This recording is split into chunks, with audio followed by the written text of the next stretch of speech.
What's up internet, here we go again. Kali ini kita akan membahas alur sebuah film yang berjudul Gimana? Dari judulnya aja udah membagongkan kan? Film ini bercerita tentang seorang wanita yang punya hasrat untuk berpusreng setiap saat cuy. Sang ayah yang menyadari hal itu pun punya otak bisnis dan menjadikan putrinya itu sebagai lahan penghasil cuannya cuy. Iya, jadi bapaknya itulah yang memasarkan putrinya untuk jadi wanita callingan. Lantas bagaimanakah cerita selengkapnya? Langsung aja kita masuk ke dalam alur ceritanya.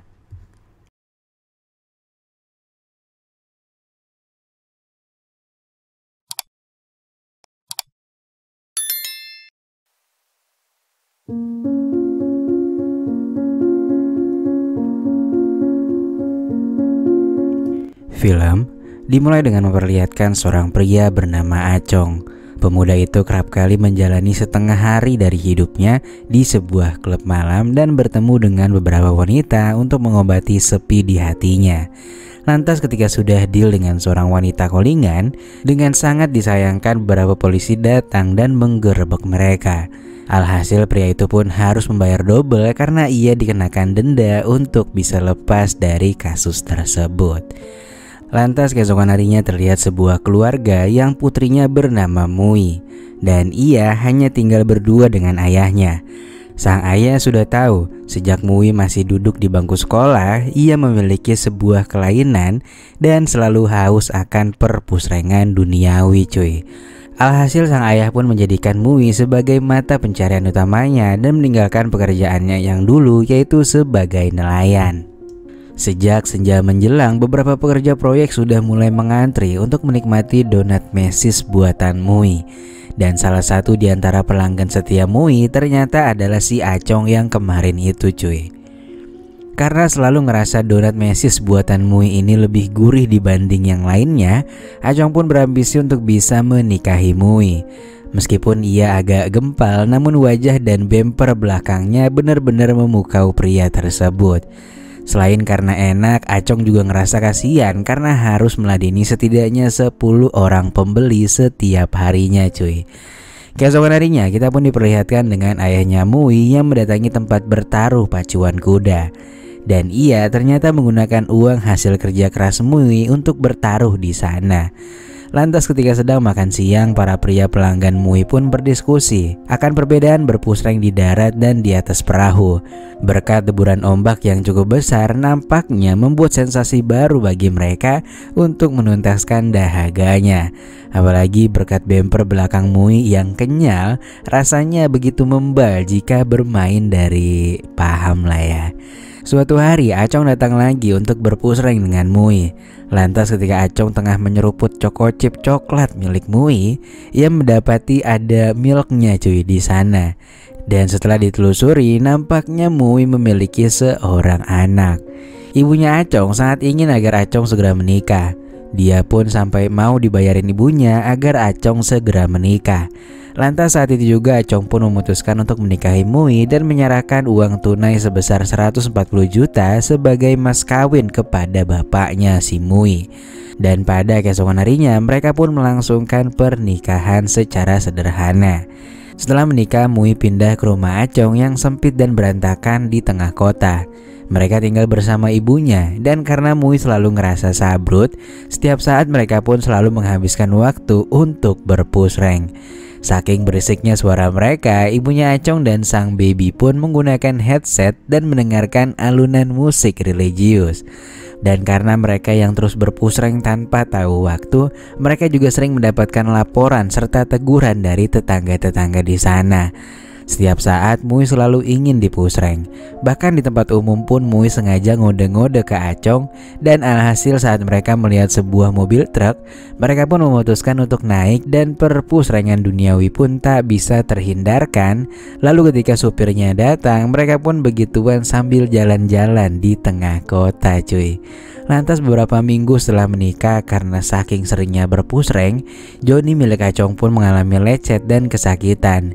Hal ini pun membuat dia harus kehilangan mata pencahariannya. Suatu hari Acong pulang dan mendapati Mui tidak ada di rumahnya. Ia pun mencari di sekitar apartemennya dan ternyata Mui sedang di rumah tetangganya dan mereka lagi nganu cuy. Tetangganya itu pun berkata bahwa yang mulai memancing adalah Mui itu sendiri. Acong pun gak percaya dan lantas kemudian membawa Mui kembali ke apartemennya. Karena kewalahan menangani Mui yang punya nafsu makan sangat tinggi, akhirnya Acong pun kembali membawanya ke ayahnya. Di atas perahu ternyata sang ayah cerita kalau dulu Mui pernah memiliki suami, yaitu seorang kakek tua seumuran dirinya. Namun kakek itu mengembalikannya kepada dirinya karena tak sanggup menangani Mui. Awalnya ayahnya itu yakin kalau Acong cocok untuk Mui. Namun ternyata performa Acong masih di bawah standarnya si Mui. Lantas pada malam harinya Mui tiba-tiba sabrut dan terlihat sangat gelisah. Suami pertamanya pun datang, namun saat akan memposisikan diri, ternyata pria itu sudah turun mesin cuy. Akhirnya karena tak ada pilihan lain, sang ayah pun kembali menggunakan cara legendnya dengan mencopot tangan palsunya dan kemudian ya paham lah ya. Keesokan harinya, Acong pun mencari cara untuk mengatasi masalah Mui yang benar-benar tak terkontrol. Dia lantas memanggil dokter untuk memeriksa Mui.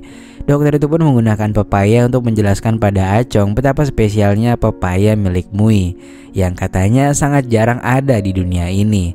Namun meski begitu, sang dokter tak bisa membantunya karena memang tak ada obatnya. Mereka lantas sampai berdoa karena kini si Mui semakin tak bisa tertahankan dan selalu sabrut cuy. Sampai pada akhirnya karena udah gak ada lagi cara untuk mengobati Mui, mereka pun memutuskan untuk membiarkan Mui ke setelan pabrik dan dia kembali membuka jasa olahraga seru. Dan tentunya hal ini pun menjadi cuan tambahan untuk mereka. Singkat cerita, ada pemeriksaan dari polisi. Kapal mereka ternyata ilegal untuk berlabuh di sana dan harus segera pergi dari dermaga tersebut. Hari demi hari berlalu, bisnis pun mulai sepi. Mereka menghampiri kapal satu persatu, berharap ada yang mau menggunakan jasa mereka, terkhusus agar asupan Mui terpenuhi. Seseorang pernah berkata bahwa penyakit yang dialami Mui disebabkan karena legenda laut di Hong Kong. Maka untuk menyembuhkannya harus menggunakan sedekah menggunakan ikan laut. Mereka pun membeli belut laut dan setelah itu memasangkan balon ajaib pada si belut. Lantas belut itu pun mulai memasuki donat mesis buatan Mui. Lalu singkatnya bener aja cuy, mereka berhasil dan Mui terlihat begitu bahagia karena ia mulai bisa mengontrol dirinya walaupun hanya sesaat saja. Lantas setelah itu mereka pun bersama-sama menyantap belut tadi karena ya mubazir juga kan kalau dibuang gitu aja. Keesokan harinya mereka lanjut mencari pelanggan ke sebuah dermaga. Ada seorang pelanggan yang ingin menggunakan jasa mereka. Sementara Mui tengah menari-nari, Acong dan ayahnya pun membeli makanan dan berkeliling pasar sembari menawari jasa mereka. Dengan mudah mereka pun mendapati banyak pelanggan baru di dermaga tersebut. Hampir semua pria ingin mencoba donat mesis buatan Mui. Lantas dalam waktu semalam saja para ibu-ibu ini pun tahu akan kabar dari Mui si penjual donat mesis itu. Mereka pun berbondong-bondong untuk mencari keberadaan Mui. Di sisi lain ternyata Mui dibuat kecewa oleh seorang pria lantaran cepet banget cuy keluarnya. Mui pun sampai menangis karena saking betenya. Lantas setelah itu Mui pun kembali ke kapalnya. Namun saat bertemu dengan Acong dan ayahnya, Mui justru pergi menjauhi mereka. Di ujung jalan Mui pun menangis dan ia kembali berhasil kabur sampai berenang-berenang di dalam air. Namun untungnya Acong masih bisa kembali menemukannya. Di akhir film kita pun diperlihatkan dengan Mui beserta keluarganya yang harus terus berlayar karena udah gak punya tempat berlabuh. Mui juga diketahui gak bisa disembuhkan walaupun dengan orang pintar. Dan setelah itu filmnya pun selesai.